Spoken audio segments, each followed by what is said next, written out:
Podcals, le podcast de la Fondation Recherche Alzheimer. Chères auditrices, chers éditeurs, bonjour à toutes et à tous. Deuxième épisode du Podcals, le podcast de la Fondation Recherche Alzheimer. Et j'ai aujourd'hui le plaisir, l'immense plaisir, devrais-je dire, de recevoir Bruno Dubois, cofondateur de la Fondation. Bonjour Bruno. Bonjour. Bruno, est-ce que vous pouvez, s'il vous plaît, vous présenter en quelques mots, qu'on sache à quel point vous êtes un homme qui œuvre pour mettre KO enfin Alzheimer. Je vous laisse vous présenter. Écoutez, avec grand plaisir. Merci Laurent. Je suis professeur de neurologie à la Sorbonne Université d'ailleurs et ancien chef de service des maladies cognitives et comportementales à l'hôpital de la Salpêtrière. Et surtout, on a créé ce qu'on appelle l'Institut de la mémoire de la maladie d'Alzheimer, l'IM2A, dont j'ai été le directeur pendant de très nombreuses années. Voilà. Et puis j'ai aussi, dans ma casquette, d'autres activités. J'ai dirigé une équipe de recherche à l'INSERM pendant près de 20 ans. Et puis je suis maintenant à l'Académie nationale de médecine. Voilà. Merci pour ce résumé très très court de votre très très belle carrière. Où en est la recherche, Bruno, aujourd'hui ?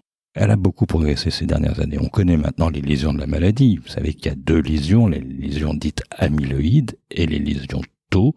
On aura peut-être l'occasion d'en reparler, c'est important. Donc ces lésions, aujourd'hui, on peut les identifier avec des examens relativement compliqués. Il y a d'abord ce qu'on appelle un TEP, c'est-à-dire on injecte une substance dans le sang. Cette substance est radioactive et va venir se fixer sur les lésions de la maladie. Donc avec cet examen TEP, on peut repérer les lésions comme sur le DIREM un peu sophistiqué, mais on voit les lésions des patients grâce à cet examen.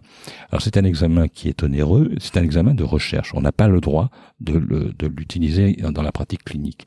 En revanche, on peut identifier ces mêmes lésions par un examen un peu invasif qui est la ponction lombaire, c'est-à-dire qu'on fait une piqûre dans le dos, on récupère le liquide céphalorachidien et dans ce liquide, on voit les lésions de la maladie et on mesure les concentrations de ces protéines dans le liquide céphalorachidien et de cette façon-là, on peut confirmer de façon formelle le diagnostic de la maladie d'Alzheimer. Donc on a beaucoup progressé puisqu'on repère les lésions chez les patients. Et ce qu'on a appris, si vous voulez, c'est que ces lésions, on les repère aussi chez des gens normaux.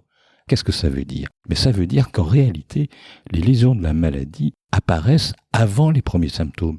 Et on a même identifié, sur des populations qu'on a suivies, on a identifié que ces lésions sont présentes jusqu'à 15 ans avant le début des premiers symptômes. Donc vous voyez, on a beaucoup progressé au cours de ces dernières années. Encore, je voudrais rajouter une chose très intéressante, c'est qu'on a des médicaments, des nouveaux médicaments, ce qu'on appelle l'immunothérapie, qui a pour effet de nettoyer les lésions du cerveau. Donc, si vous voulez, on a l'impression, si vous voulez, que les choses progressent de façon assez rapide. Et c'est la raison pour laquelle on est très investi à la Fondation dans cette recherche. Pourquoi ? Parce que, finalement, il y a deux types de recherche. Il y a ce qu'on appelle la recherche fondamentale, qui est cette recherche que l'on fait à partir de modèles animaux, de modèles cellulaires, de modèles moléculaires, que l'on fait sur la paillasse, dans des grands instituts de neurosciences. Et on va comme ça essayer, grâce à des modèles, par exemple des modèles mouches, les drosophiles, des modèles sur des petits vers de quelques microns, parfois des animaux plus importants, chez des souris ou des rats. On va étudier ce qu'on croit être la maladie d'Alzheimer. On va faire des manipulations et on va dire, voilà, ce modèle, c'est la maladie d'Alzheimer. Non, c'est pas la maladie d'Alzheimer. La maladie, il faut l'étudier chez le patient. Et c'est ça qui est intéressant. C'est que aujourd'hui, on peut étudier cette maladie chez les patients, puisque le patient détient un secret qui est celui de sa maladie. Donc c'est là qu'il faut chercher. Et c'est la raison pour laquelle nous nous mobilisons pour cette recherche clinique, qui est une recherche qui privilégie les recherches à partir d'informations qui sont extraites du patient, d'informations biologiques, d'informations génétiques, d'informations de neuroimagerie, des informations de biologie, d'informations cognitives.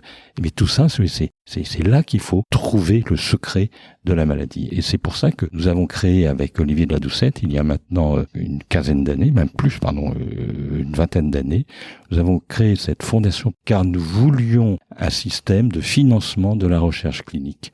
Car cette recherche clinique était un peu, je dirais, sous-estimée par rapport à la recherche fondamentale, alors que je voyais poindre depuis quelques années qu'il y avait eu un changement de direction et qu'il fallait aller, cette fois-ci, travailler chez le patient.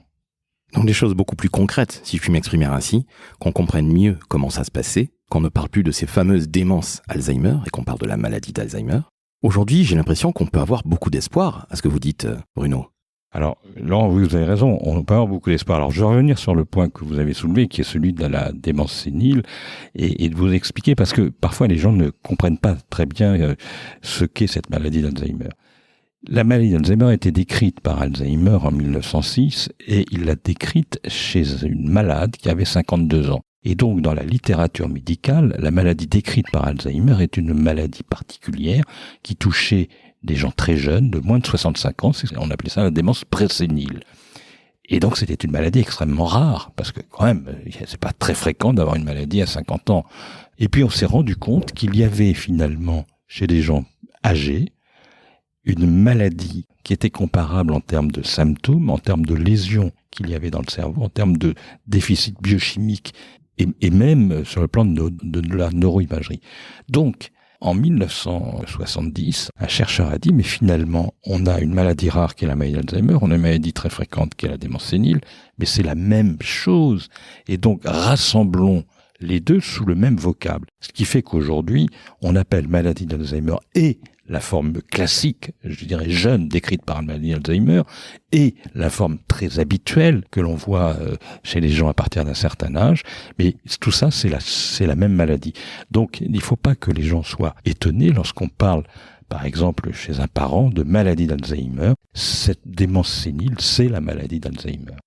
Merci beaucoup Bruno, parce que c'est important de préciser toutes ces choses-là. Alzheimer, on connaît tous quelqu'un, un proche qui a Alzheimer, exactement, une grand-mère, ou même quelqu'un de très jeune, parce qu'il y a, je crois, 30 000 cas de personnes qui ont moins de 60 ans qui ont Alzheimer. Donc c'est pas uniquement une maladie qui est destinée aux seniors, ou en tout cas qui touche les seniors. Est-ce qu'il y a aujourd'hui des traitements qu'on peut mettre en place? Où en est-on? Alors, il y a les traitements, je dirais, actuels, les traitements qui ont été initiés il y a maintenant une vingtaine d'années. Ce sont des médicaments qu'on appelle symptomatiques, c'est-à-dire qu'ils cherchent à diminuer un peu les troubles de mémoire. Ils ont été introduits en France sur la base de résultats dans des essais thérapeutiques qui montraient formellement leur efficacité, un effet très modeste et qui a même été un peu discuté, la raison pour laquelle le gouvernement a décidé de les dérembourser. Personnellement, je trouve que c'est une erreur car ils apportent quelque chose. Il faut probablement faire un peu attention quand on les prescrit chez les gens âgés, voire très âgés, car ils peuvent avoir des petits effets secondaires, notamment digestifs ou de bradycardie, de ralentissement de la fréquence du cœur, raison pour laquelle moi je continue à les prescrire, mais chez des gens qui peuvent le supporter, c'est-à-dire des gens un peu plus jeunes. Voilà. Donc ça, c'est les médicaments actuels. On voit poindre une nouvelle race, je dirais, de médicaments qui sont cette fois-ci des médicaments disease modifiers. C'est des médicaments qui ont pour finalité, si vous voulez, de lutter contre la maladie. Je vais vous expliquer la différence. Si vous avez mal aux dents, il y a deux façons de vous soulager. La première, c'est de vous donner un antalgique, un antidouleur. Donc, on soigne le symptôme. Ça, c'est un médicament symptomatique, mais on ne soigne pas la cause. Et vous garderez la carie. L'autre façon, c'est d'aller chez le chirurgien, le dentiste, chirurgien dentiste, qui va peut-être soigner la carie ou arracher la dent s'il faut l'arracher. Donc là, cette fois-ci, on soigne la cause. On ne soigne pas le symptôme, on soigne la cause. Donc, revenons à la maladie d'Alzheimer. Je vous ai parlé tout à l'heure des médicaments symptomatiques. Sachez qu'aujourd'hui, on se mobilise pour des médicaments qui visent à soigner la cause. Et ce sont ce qu'on appelle les disease modifiers. C'est-à-dire, ce sont des médicaments qui modifient la maladie elle-même. Et ces disease modifiers, ce sont des médicaments qui nettoient les lésions dans le cerveau des patients. Et les gens ne le savent pas, mais aujourd'hui, les médicaments qui sont actuellement en développement, les 3 derniers médicaments qui sont en développement, ont pour conséquence de nettoyer jusqu'à 80% des lésions de la maladie. Je vois que vous êtes étonnés, mais c'est la réalité. C'est-à-dire que on prend des patients que l'on suit dans des études, on les prend à J0, on mesure, grâce à cet examen TEP dont je vous ai parlé, la concentration de lésions. Admettons que ce patient ait un niveau de 100. Pour vous donner un exemple, 1 an et demi après de traitement, la concentration des lésions qui était de 100 au début passe à 20. Alors attendez Bruno, je rebondis là-dessus parce que c'est vraiment un message d'espoir. Ça veut dire que cette personne qui est suivie, qui avait un niveau de 100 qui passe à 20, elle n'a plus ses pertes de mémoire. Attendez. Et c'est ça le problème. C'est que, alors qu'on a un effet extrêmement spectaculaire sur les lésions de la maladie, sur les lésions amyloïdes, autant, malheureusement, on n'a pas un effet spectaculaire sur les symptômes. On ralentit un petit peu la progression, mais la maladie continue à progresser. C'est-à-dire que vous avez une pente qui est la progression des sujets qui sont sous placebo, et vous avez une pente qui est un peu moins importante chez les patients traités. Alors évidemment, ils continuent à s'aggraver, mais ils s'aggravent moins vite que ceux qui sont sous placebo. Je suis déçu par le résultat clinique. Je m'attendrais à ce qu'un effet aussi important sur les lésions s'accompagnât d'un effet plus important sur les symptômes. Ce n'est pas le cas. On est déçu, c'est comme ça. Donc il faut expliquer pourquoi il n'y a pas cette relation attendue entre un effet majeur sur les lésions et un effet discret sur le ralentissement de la maladie. Quelles sont les explications justement par rapport à ça, à ce phénomène? Alors une explication possible serait que les malades qui sont inclus dans ces études sont déjà trop avancés dans leur maladie, si bien qu'à un moment donné, la maladie est auto-entretenue et les lésions sont telles que vous ne pouvez plus espérer un retour en arrière. Donc, c'est à partir de là que nous avons d'ailleurs nous-mêmes proposé des critères qui permettent de reconnaître les patients le plus tôt possible, ce qu'on appelait des phases très initiales de la maladie, ce qu'on appelait la phase prodromale de la maladie. C'est nous qui avons décrit ce concept-là, avec les critères qui permettaient d'identifier ces patients à des stades très précoces. Et grâce à ces nouveaux critères, on a pu inclure des patients à des stades beaucoup plus précoces et on commence à avoir un effet un peu plus important. Voilà. Donc on est dans cette stratégie de se dire pourquoi ne faudrait-il pas aller plutôt dans le diagnostic. Ok Bruno, alors chez les patients, au début de leur maladie, je suis d'accord avec vous. Mais pourquoi pas avant le début de la maladie? Bah oui, vous posez bien sûr la bonne question. Finalement, si on a des médicaments qui nettoient les lésions, pourquoi ne pas les donner chez des sujets normaux qui ont les lésions mais qui n'ont pas encore les symptômes? Car de cette façon-là, on pourrait retarder l'entrée dans la maladie. Mais alors là, on touche du doigt un problème extrêmement complexe qui est que il faut repérer ces gens porteurs des lésions, c'est-à-dire qu'ils sont biomarqueurs positifs, mais surtout, il faut formellement établir que le fait d'avoir les lésions suffit à déterminer qu'on va développer la maladie.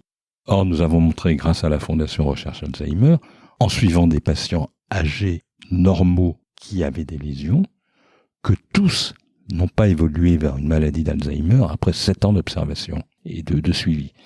Ce qui veut dire que les lésions sont nécessaires, bien sûr, mais ne sont peut-être pas suffisantes. Et là, on touche du doigt toute la problématique actuelle qui est de définir l'algorithme de prédiction, cet algorithme qui nous permettra de dire que c'est 1 plus 2 plus 3 plus 4 plus 5 qui est responsable de l'apparition de la maladie. Mais quel est le 1, quel est le 2, quel est le 3? Quelles sont les relations complexes entre les différents facteurs qui vont déterminer l'apparition de la maladie? Et c'est tout l'enjeu de la recherche clinique. Et c'est ce qu'il faut que l'on définisse dans les années qui viennent, c'est de mieux comprendre l'équation qui est responsable de la survenue des symptômes. Bruno, vous êtes le cofondateur de la Fondation Recherche Alzheimer, mais aujourd'hui, quel est votre rôle? Eh bien oui, j'ai oublié de le dire. Mon rôle, peut-être le plus important que j'ai, c'est d'être directeur scientifique de la Fondation Recherche Alzheimer. C'est un rôle très important parce que ça me permet, si vous voulez, d'essayer d'orienter les recherches sur des éléments qui nous paraissent essentiels. Depuis la création, on a développé plusieurs projets très structurants. Il y a d'abord eu une application forte pour l'Institut de la mémoire de la maladie d'Alzheimer, l'IM2A, et ça a été extrêmement efficace puisque ça a permis de développer un centre de recherche clinique à la Salpêtrière qui a eu une notoriété nationale et même internationale. Donc ça a été très très important et ce centre est devenu le premier centre français de recrutement de patients dans des essais thérapeutiques. C'est devenu le CMRR de la région Île-de-France et c'est un centre qui a coordonné de nombreux centres de maladies rares, démences rares, maladies d'Alzheimer jeunes et aussi il a coordonné, on appelle le COEN, le Center of Neurodegeneration, qui est c'est un centre européen qui a été organisé à l'IM2A.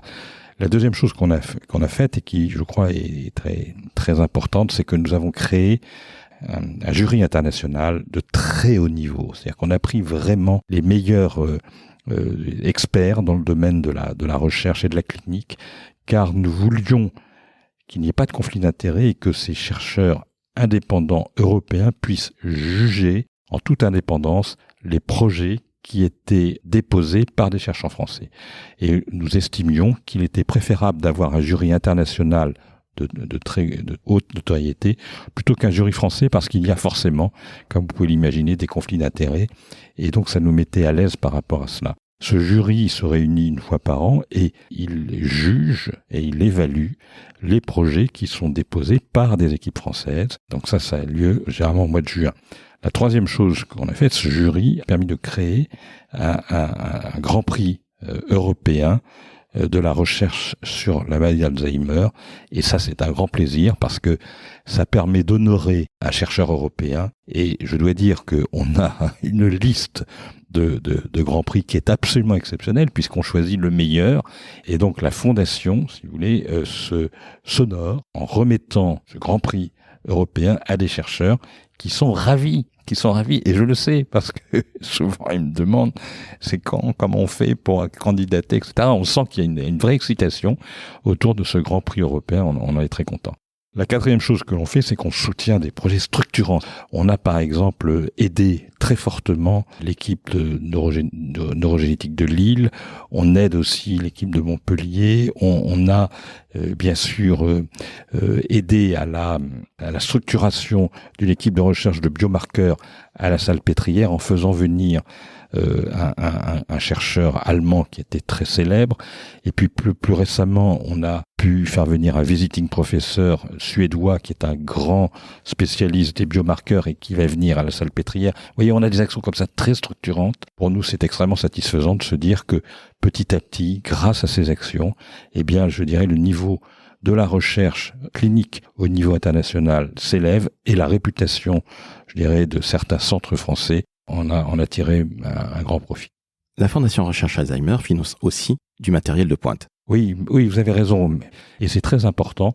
Nous avons ainsi pu financer le premier PET-IRM, une technique qui était très nouvelle à l'époque, c'était en 2015 ou 16, et c'était le premier PET-IRM dédié aux maladies du cerveau qu'on a pu acheter et qu'on a pu implanter à la Salpêtrière. Nos patients en profitent et continuent à en profiter. Pas nos patients d'ailleurs, les patients de toute la région Île-de-France.